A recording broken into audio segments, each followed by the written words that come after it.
नाताळाची खरी मज्जा वसई विरारमध्ये पाहायला मिळते। येथील घरावरील आकर्षक रोषणाई आणि गल्लोगल्ली कॅरेल सिंगिंग आणि नाताळ गोठे वसईमध्ये नाताळ गोठे आता आकर्षणाचा विषय ठरत आहेत। 5 जानेवारी 2024 पर्यंत हे नाताळ गोठे पाहता येणार आहेत। वसईच्या सांडोर गावातील वखारेवाडी येथील नाताळ गोठा सध्या आकर्षणाचा विषय ठरतोय। या नाताळ गोठ्यात इस्रायल देशातील नाझरेथ, बेथलेम आणि इजिप्त ही शहरे दाखवण्यात आली आहेत। दिवस आणि रात्र या दोन्ही वेळेतील शहरे दाखवण्यात आली आहेत।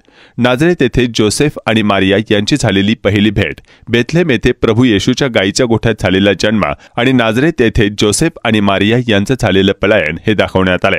नाताळ गोठा बनवण्यासाठी वखारेवाडीतील तरुणांना पावणे 2 महिने मेहनत घ्यावी लागली। येथील तरुणांनी 1 नोव्हेंबरपासून नाताळ गोठा बनवण्यास सुरुवात केली, ते 24 डिसेंबरपर्यंत ते पूर्ण झालं।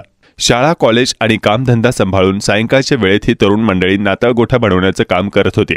3 शहरे दाखवताना त्यावेळची संस्कृती, लोक, परिसर दाखवण्याचा हुबेहूब प्रयत्न केलाय। अत्यंत बारकाईने या नाताळ गोठ्यात काम तरुणांनी केलं आहे। तर 5 जानेवारीपर्यंत वसई विरारमधील नाताळ गोठे नागरिकांना पाहायला मिळणार आहेत। नाव काय तुझं? रिजॉय फरेरा।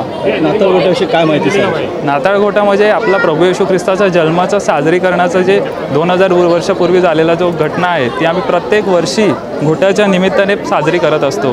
काही कॅरल सिंगिंगच्या निमित्ताने करतात, गावोगावी डेकोरेशन करतात, घराघरात स्वीट्स करतात, आम्ही करतात तर घोटा करतात। म्हणजे 2000 वर्षापूर्वी कशी परिस्थिती असेल इस्रायलला आणि बेथलेमला झालेला जन्म तो आम्ही एका प्रकृतीद्वारे दाखवण्याचा प्रयत्न करत असतो।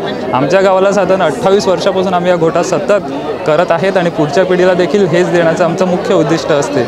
आणि आमच्या गावाला प्रभू येशू ख्रिस्ताचा जन्म दाखवण्याचा प्रयत्न किंवा भाग्य लाभले त्याचा आम्हाला खूप अभिमान वाटतो। किती दिवस लागले, किती जण होते? आपला घोटा साधारण नोव्हेंबरपासून चालू झालेला, पण आता हे पावसाच्या संकटामुळे आम्हाला भीती वाटते, म्हणून आम्ही जरा थोड्या पुढे मागे करत लपवत खूप नुकसान देखील झालं, पण घोटा करायचा आहे तो करायचा आहे। पण नोव्हेंबरपासून आपण 1 नोव्हेंबरपासून साजरी केला आहे, चालू केला आहे, तो आता 24 तारखेला आपण ओपन केला आहे लोकांच्या देखण्यासाठी।